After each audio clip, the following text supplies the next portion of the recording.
Ah, il ne marche pas. Excusez-moi. Is het gesloten? Heb die mensen het niet? Nee. Mijn sleutel.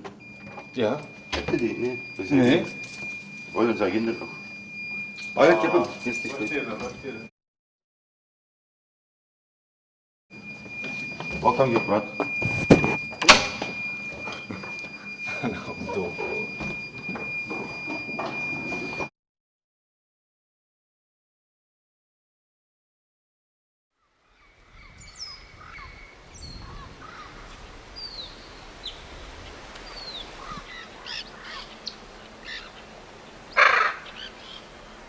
Nyale akamoti de omria de te ami bukere tono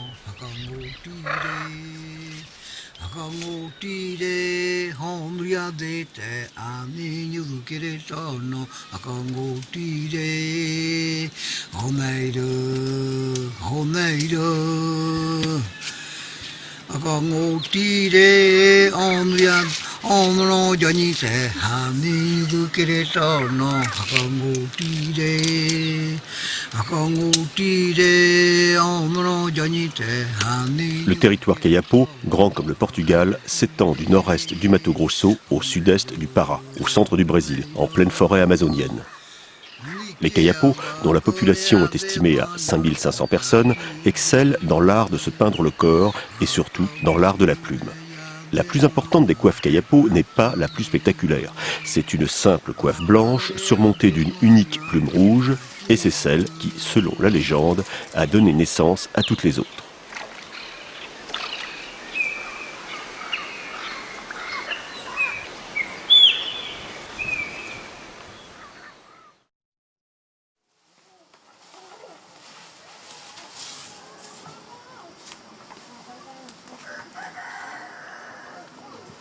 Này này có về mà này gì cái gì ya cái này mình ya cắt cái gì này à vậy này vậy rồi Rob Kra est un artisan Kayapo. Il confectionne une coiffe blanche.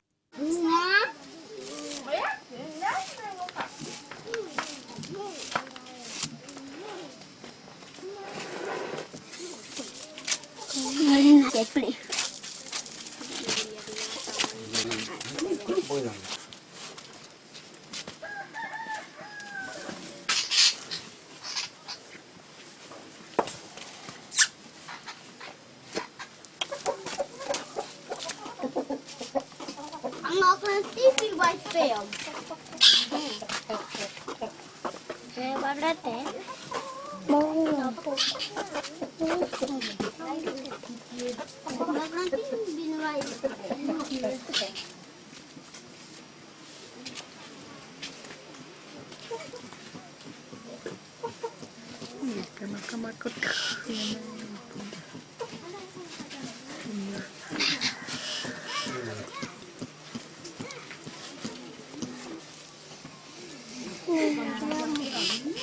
Ini pakai manjar kolam.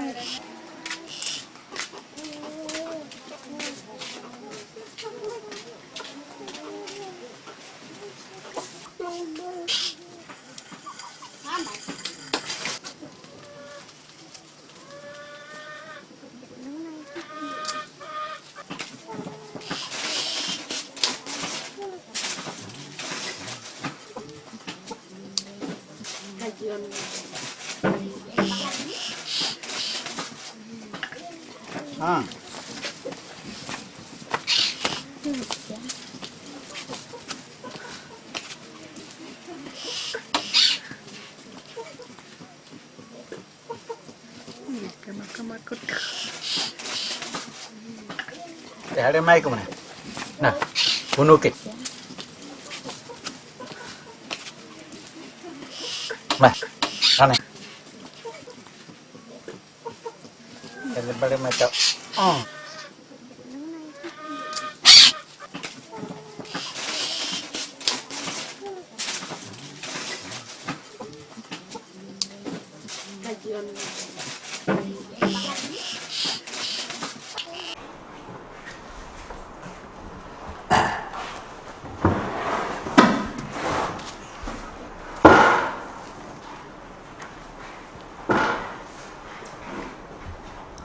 Voilà la fameuse coiffe blanche. Gustave Verschiever est ethnologue au musée de Tervuren, près de Bruxelles. Il a constitué les plus importantes collections européennes de parures de plumes Kayapo.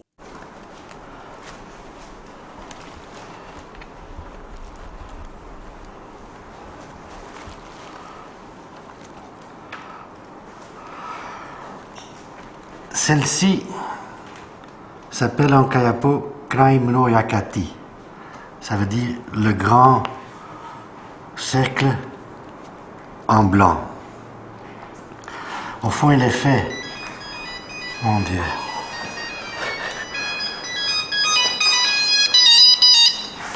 Allô, Versèvre. Oui, ça va? Dis, tu peux rappeler d'ici 1 heure parce que je suis encore là avec la télévision. Oui, d'accord.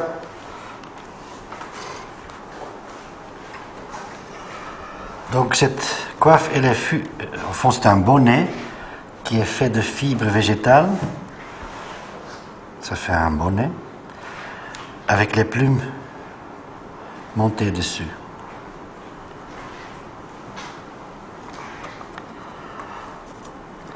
Pour les Kayapos, ça représente donc la coiffe mère.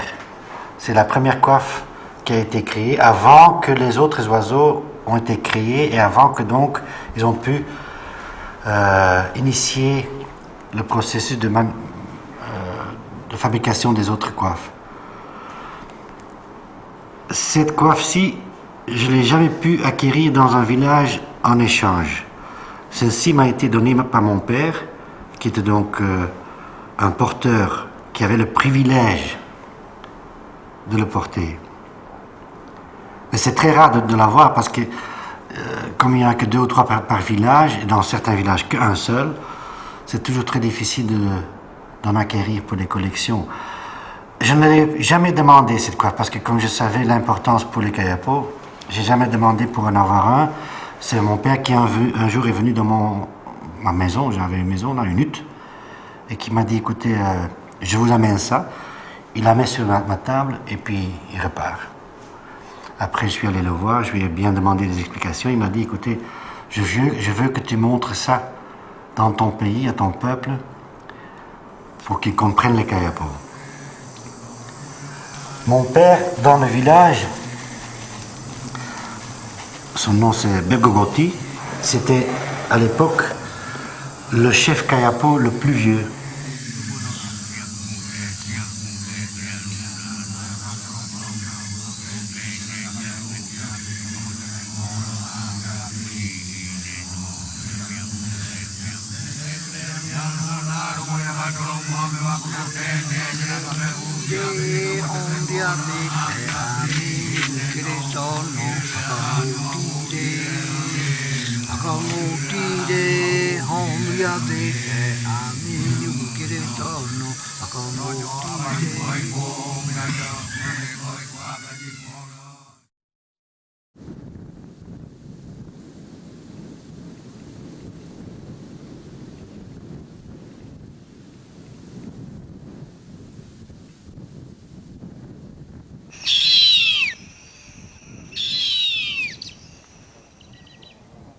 L'oiseau dans l'univers Kayapo est un être exceptionnel, qui a 2 caractéristiques. D'abord, il y a des oiseaux, les Kayapos le savent, qui ont un regard, qui savent voir beaucoup mieux que les êtres humains. Le cas type, c'est l'aigle à harpie, qui sait voir de très haut, une petite bestiole, et puis qui peut la prendre.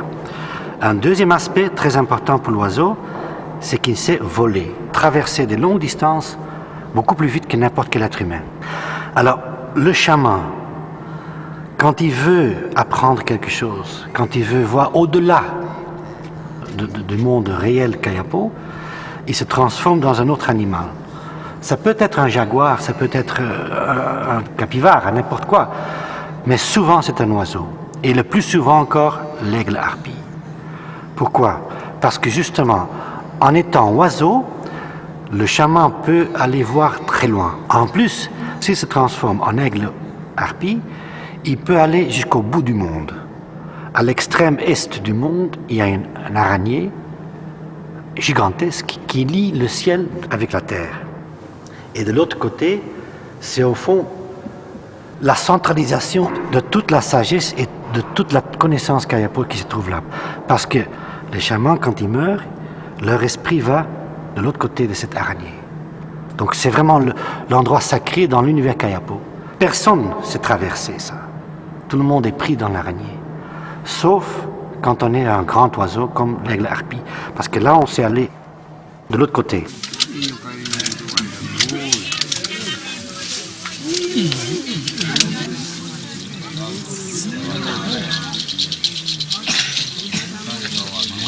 Dans le monde écologique de l'Amazone, il y a beaucoup d'espèces d'oiseaux, mais de chaque espèce, il y en a très peu. Et les kayapos, au fond, ils refont cette même diversité qu'il y a dans la forêt, dans la société, en disant que chaque famille a une propre identité, et comme une propre espèce. Alors, ce n'est qu'en portant les plumes jaunes, les plumes vertes, les plumes rouges et d'autres, que les kayapos disent que leur identité est vraiment exprimée au maximum.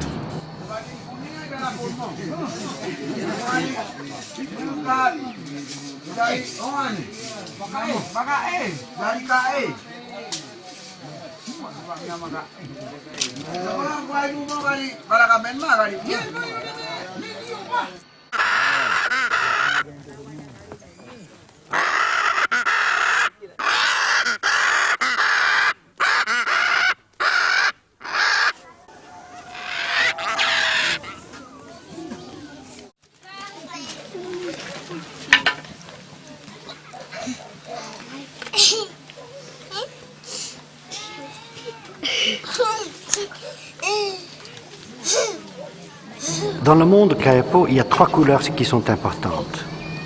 Le noir, c'est la couleur de tout ce qui est social. C'est le monde comme il doit être.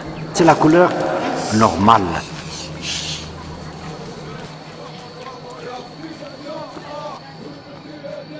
Le rouge, c'est la couleur de la vitalité, de la force, qui s'applique davantage aux extrémités du corps, avec lesquelles on touche à l'extérieur, qu'il faut donc protéger, qu'il faut donner une vitalité supérieure, donc le rouge. Et puis il y a le blanc, qui est la couleur des esprits.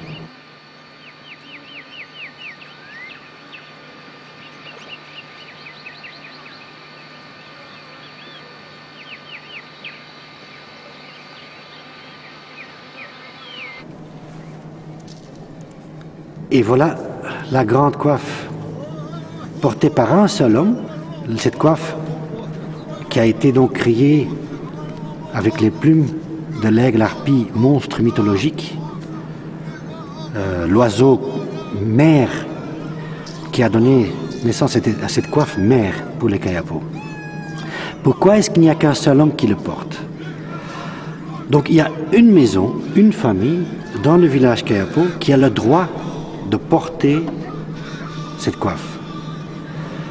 Mais on doit encore recevoir ce privilège. D'ailleurs, quand ils parlent de leur privilège, ils disent c'est notre bien, c'est notre richesse. Donc ce genre de richesse qui vient des temps mythologiques, ils ne vont pas la transmettre comme ça à tout le monde. Non, ils vont faire ça. Un oncle va faire ça à un neveu, un autre oncle à un neveu. Point. Ça s'arrête là.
Nè ba ama này nhà ơi nhau này kiti neo này kri này batu ama kre cam kute ơi nhau này kri pulaka kati neo kane ngelai birin nong ya kane krai mulu akati namu atari ya kan vide jano vide koti no nyimbe atane nhau này kri ku be mulu nyu tane ba ye tau jo male ule ya nhau này kri ne mulu nyu ne aka kre oke amu ko mokran tane nyimbe meo này kri ne batu ama krai mulu akati tane ya. Alors cette coiffe. Nelly Saunier est créatrice de mode. Son matériau de prédilection est la plume.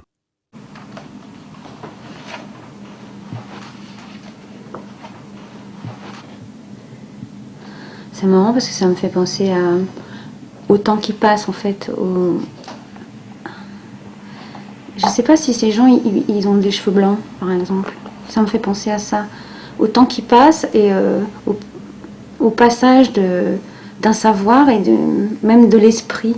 C'est-à-dire, c'est comme nous quand on vieillit, on porte les cheveux blancs en fait. Ça me fait penser à ça. Un sage qui va porter la parole des ancêtres, des anciens, qui portent la coiffe blanche. Parce que le blanc c'est la pureté, c'est relié à ça. Je sais pas, ça me fait ça me parle de ça. Parce que là je sens l'empreinte de la technique beaucoup, et du choix, de la réflexion. Et là, la spontanéité et l'essence, les purs, la chose unique, toute seule, tout de suite, comme ça. Maintenant, je sais pas. Oui. Ça équivaut pour moi au nuage. C'est mousseuse, c'est pas n'importe quelle plume qui a été choisie. C'est pas une plume de couverture, c'est une plume de duvet, c'est une plume qui tient chaud, c'est une plume qui protège. C'est une plume qui en plus est restituée à l'état de boule. En plus, on la met sur la tête. La tête, c'est la pensée, donc c'est l'esprit, c'est vrai, c'est tout ça. Et alors une plume blanche de surcroît, c'est clair que c'est étonnant. Le blanc n'est pas une couleur, c'est toutes les couleurs réunies, le blanc, enfin dans le spectre de la lumière. Donc dans le blanc, il y a toutes les autres couleurs, mais qui ne sont pas encore visibles, si on peut dire ça comme ça, je sais pas.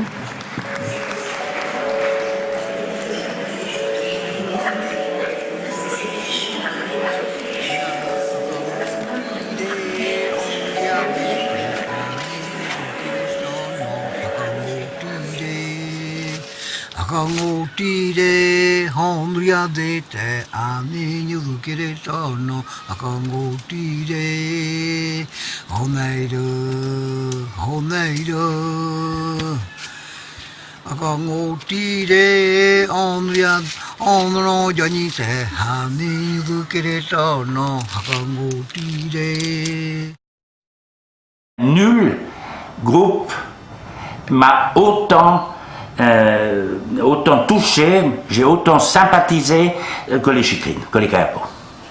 René Furst est ethnologue, il est l'auteur du livre Indiens d'Amazonie, ressemblances et dissemblances. Quand des fois les gens disent « Ah, vos Indiens », ben, les Kayapos c'est mes Indiens, oui c'est vrai. Et particulièrement quand ils sont emplumés. Et particulièrement, non même pas. Non. Parce qu'il y a un art de la plume extraordinaire. Il y a un art de la plume extraordinaire, bien entendu. Et qui est là aussi qui est de l'ordre de la grande poésie. Qui est de l'ordre de la grande poésie, mais disons, cette grande plumasserie, ça n'a pas existé, ça n'existe pas que. Ça existe maintenant, plus rarement chez d'autres, mais toujours chez les Kayapos comme il faut, mais avant il y avait les Karajas, il y avait les Boloro, il y avait d'autres Indiens qui pratiquaient cet art avec autant de talent que les Kayapos. Les Indiens Bororo, filmés en 1937.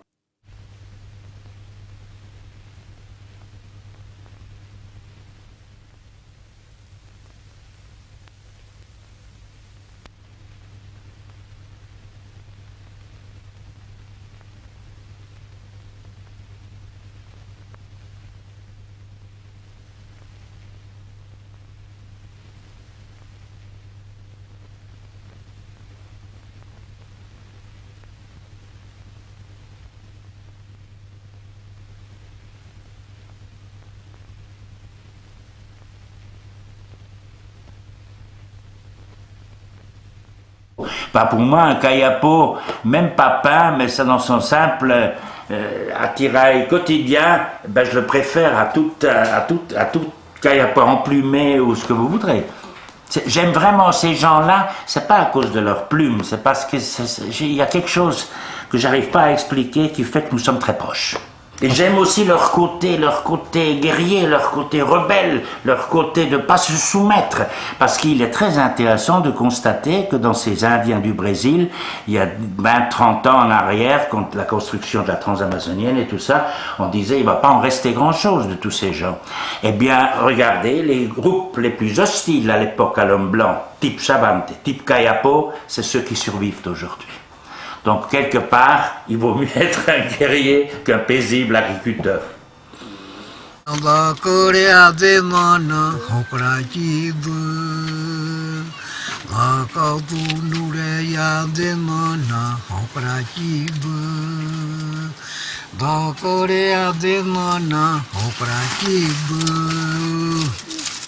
Padmé est l'un des aînés d'un village kayapo.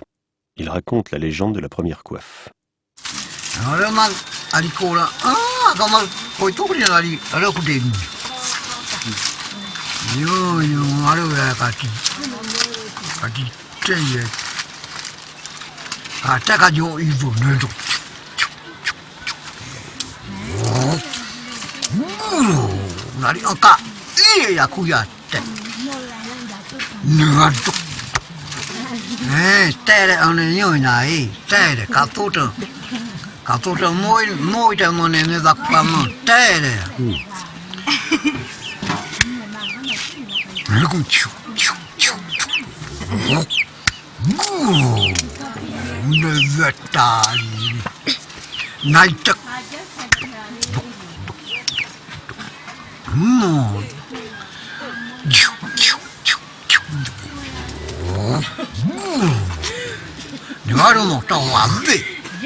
Obrigado.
Amen.